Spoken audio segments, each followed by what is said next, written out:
손흥민 우리 거, 뻔뻔한 토트넘, 썬포스터 전면 배치, 벤탄쿠르 인종차별, 뭐로?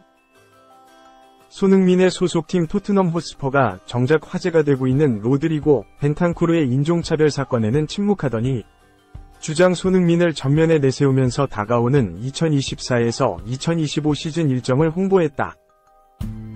프리미어리그 사무국은 18일 이하 한국 시간 다가오는 8월 17일 개막하는 2024에서 2025 시즌 PL 일정을 공개했다. 손흥민의 소속팀 토트넘도 다른 구단들과 마찬가지로 리그 일정이 공개됐다. 토트넘은 1라운드에서 레스터시티 원정을 떠난다. 이어 에버턴과의 홈 경기, 그리고 지난 시즌 좋지 않은 기억을 갖고 있는 뉴캐슬 유나이티드 원정 경기가 토트넘을 기다리고 있다.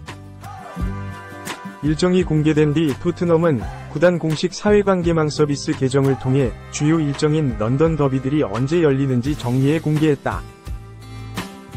최대 라이벌 아스널과의 북런던 더비는 물론 브렌트퍼드, 웨스트햄 유나이티드, 크리스털 팰리스, 풀럼, 그리고 첼시까지 런던을 연고로 하고 있는 PL팀들과의 맞대결 일정을 소개했다.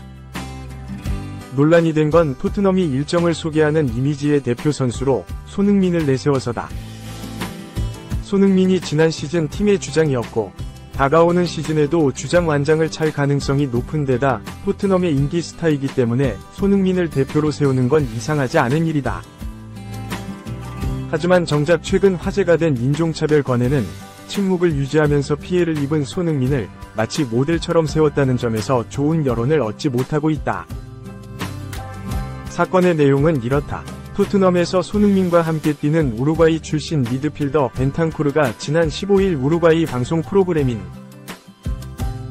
포르 라 카미세타에서 손흥민을 비롯한 아시아인들은 다 비슷하게 생겼다는 말로 아시아인들을 묶어 말하는 인종차별적인 발언을 했다.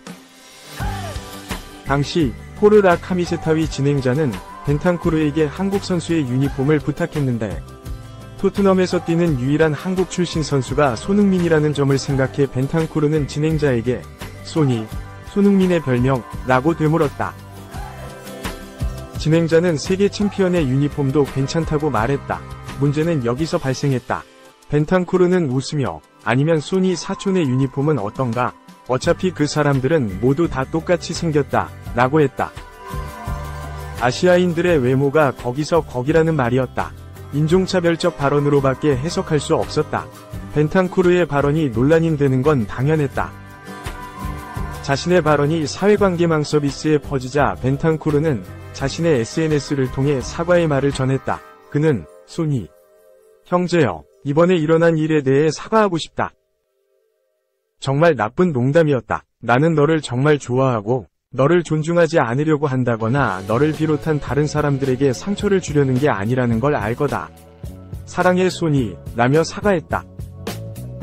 벤탄쿠르의 사과문에 사용한 소니라는 손흥민의 별명의 기존 스펠링은 소니인데 이를 벤탄쿠르가 일본 전자기기 회사 이름인 소니로 표기해 약간의 문제가 제기됐지만 본질은 이게 아니었다. 벤탄쿠르가 팀 동료인 손흥민과 관련해 인종차별적 발언을 한 사건은 영국 내에서도 이슈가 됐다. 영국 디 애슬레틱은 벤탄쿠르가 방송 도중 한국 국가대표인 손흥민과 그의 사촌들이 모두 똑같이 생겼다고 말한 뒤 손흥민에게 사과했다 라면서 지난 11월에는 크리스털 팰리스와의 경기에서 손흥민을 향해 인종차별적인 제스처를 취한 한 팬이 3년간 축구 경기 관람 금지 징계를 받기도 했다 라며 인종차별의 심각성을 짚었다. 영국 더 선도 벤탄쿠르의 부적절한 인터뷰가 SNS에 퍼졌다. 벤탄쿠르는 이 발언으로 인해 비난을 받았다. 벤탄쿠르의 발언은 인종차별적이었다. 손흥민이 지난 시즌 경기장에서 인종차별을 당한 뒤 약 1년 만에 다시 인종차별의 중심에 섰다 라며 이번 일에 관심을 가졌다. 디 애슬레틱이 짚은 것처럼 손흥민은 지난해 11월 팰리스전에서 인종차별을 당한 걸 비롯해 2015년 토트넘에 입단한 이후 프리미어리그 PL에서 뛴 9년 동안 수많은 인종차별을 당했다. 일반적으로 인종차별은 아시아계와 아프리카계, 혹은 흑인 선수들 상대로 벌어지는데 아시아 출신 중 가장 잘나가는 손흥민을 향한 현지 팬들의 인종차별은 꽤나 수위가 높았다. 손흥민은 2019년 맨체스터 유나이티드 팬들에게 소셜미디어를 통해 인종차별을 당했고 2019년에는 웨스트햄 유나이티드가 손흥민에게 인종차별적 모욕을 한 팬들 때문에 벌금을 선고받기도 했다. 팰리스와 토트넘의 경기 당시에는 손흥민이 코너킥을 차기 위해 코너 플래그 쪽으로 다가가자 눈을 찢는 인종차별적인 제스처를 하면서 손흥민을 조롱한 팰리스 팬도 경기장 3년 출입 금지 징계를 받은 바 있다. 심지어 이 사건의 경우 토트넘이 직접 나서서 강력한 징계를 요청했음에도 불구하고 3년 출입 금지에 그쳐 약간의 아쉬움이 남았다. 당시 토트넘은 구단은 인종적으로 가중된 위반 혐의로 체포된 팬에 대한 증거를 수집하는 과정에서 경찰을 도왔다. 해당 팬은 유죄를 선고받고 60시간의 무급봉사와 벌금형을 받았다. 하지만 구단은 이 형의 관대함에 대해 런던 경찰과 영국 축구 경찰국에 우려를 제기했다. 구단의 요청을 받은 경찰은 영국 축구 경찰국과 협의해 판결에 대한 항소를 결정했고 직접적인 결과로 법원은 해당 팬에게 3년간 경기 출입 금지 명령을 내렸다. 라며 구단이 손흥민이 당한 사례와 같은 일을 막기 위해 강력한 조치를 추가로 요청했다고 설명했다. 지난 시즌에도 인종차별이 벌어졌다. 손흥민은 지난해 12월 노팅엄 포레스트와의 경기에서 인종차별을 당했는데 노팅엄 시즌권을 소지하고 있던 해당 팬은 1654파운드의 벌금과 3년간 경기장에 출입하지 못하는 징계를 받았다. 물론 솜방망이 처벌의 사례만 있는 건 아니었다.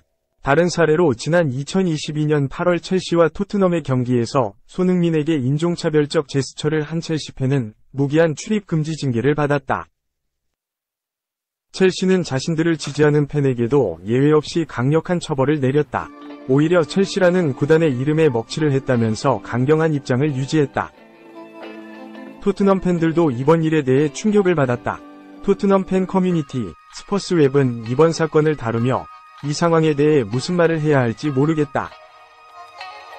벤탄쿠르가 그런 말을 했다는 것은 말도 안 되는 일이며 이는 단지 나쁜 농담이 아니라 매우 공격적인 발언이다 라고 했다.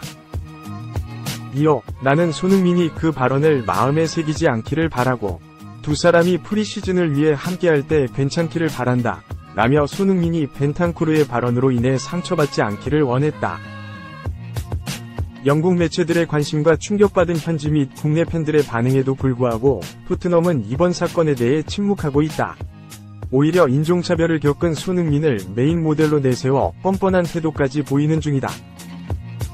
일각에서는 현 상황이 오는 7월 중순부터 시작되는 토트넘의 프리시즌 투어에 부정적 영향을 미칠 수 있다는 전망도 나온다. 토트넘은 프리시즌 기간 동안 일본과 한국 투어를 진행하는데 7월 31일과 8월 3일 서울 월드컵 경기장에 모인 한국 팬들 앞에서 경기를 치른다.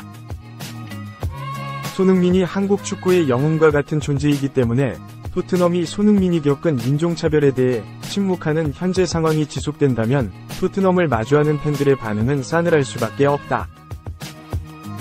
토트넘은 자신들이 한국, 그리고 아시아에서 많은 호응을 얻는 가장 큰 이유는 손흥민 덕분이라는 점을 확실하게 알아야 한다. 2. 토트넘, 손흥민 조력자 찾았다. 넘어야 할 산, 무리뉴와 껄끄러운 거래를 터야 온다. 여름 이적 시장 개장을 앞두고 토트넘 호스퍼가 여러 협상 창구를 열어놓고 영입 작업에 열중하는 모양이다. 영국의 종합지, 미러 등 주요 매체는 19일 한국 시간 토트넘의 여름 이적 시장 동향을 전하면서 튀르키예 수페르리가를 주시하고 있다고 전했다. 영입 대상은 공격형 미드필더면서 오른쪽 측면 공격수도 소화 가능한 폴란드 출신의 세바스티안 시만스키, 페네르바체다. 시만스키는 폴란드 명문 레기아 출신으로 디나모 모스크바, 러시아로 이적해 페이노르트, 네덜란드, 임대 생활을 지난 뒤 지난해 여름 페네르바체 유니폼을 입었다. 리그 37경기 10골 11도움, 유럽축구연맹 유로파 컨퍼런스 리그 16경기 3골 7도움 등 공격 재능을 마음껏 뽐냈다. 리그 전체에서 두 번째로 많은 태클 성공, 60개 이상의 슈팅 2위 등의 지표를 기록했다. 페네르바체가 우승을 놓친 것이 아쉬움으로 남았을 뿐이다. 현재 독일에서 진행 중인 2024 유럽 축구 선수권대회 유로 2024에도 폴란드 대표로 지난 16일 네덜란드전에 뛰었다. 시만스키는 전방을 보는 시야가 좋다는 평가다. 제임스 매디슨으로는 한계가 있다는 것을 확인한 엔제 포스테코글루 감독이 유로파리그 우승을 하겠다는 의지로 전력 보강을 다니엘 레비 회장에게 요청했고 이를 받아들였다고 한다. 시만스키도 빅리그 진출에 대한 꿈을 키우고 있고 토트넘의 관심이 싫지 않은 것으로 알려졌다. 챔피언스리그가 아닌 UEL 진출권을 갖고 있는 토트넘이지만 그래도 매력적이다. 변수가 생긴 것은 조제 무리뉴의 부임이다. 페네르바체는 무리뉴를 선임하며 새로운 출발을 예고했다. 공교롭게도 가는 팀마다 우승을 차지했던 무리뉴지만 토트넘에서는 무관이었다. 최악의 팀으로 기억해도 이상하지 않은 일이다. 2027년 6월까지 페네르바체와 계약이 남았고 무리뉴는 시만스키를 보내고 싶어 하지 않는다는 점도 토트넘에는 고민이다. 경쟁자도 있다. 라치오, 이탈리아와 올림피크 마르세유, 프랑스가 시만스키를 노린다. 페네르바체는 3천만 파운드, 약 527억 원은 받아야 한다는 입장이다. 토트넘이 지급 불가능한 금액은 아니다. 문제는 무리뉴다. 토트넘에 대한 감정이 그리 좋지 않은 무리뉴가 시만스키를 다음 시즌 전력의 중심으로 생각하고 있다면 이적은 쉽지 않을 것으로 보인다. 토트넘도 내부 정리가 필요하다. 피에르 에밀 호이비에르는 유벤투스나 AC 밀란 등의 관심을 받고 있어 떠나는 것이 유력하다. 지오바니 로셀소, 이브 비수마, 파페사르 올리버 스킵, 로드리고 벤탄쿠르도 있다. 이들 중 일부가 이적해야 시만스키를 다양하게 활용할 수 있다. 결국은 레비 회장과 페네르바체 경영진, 무리뉴 사이의 눈치 싸움으로 귀결된다. 시만스키를 어떻게, 얼마나 적당한 금액으로 거래하느냐에 다음 시즌 토트넘 농사가 달렸다.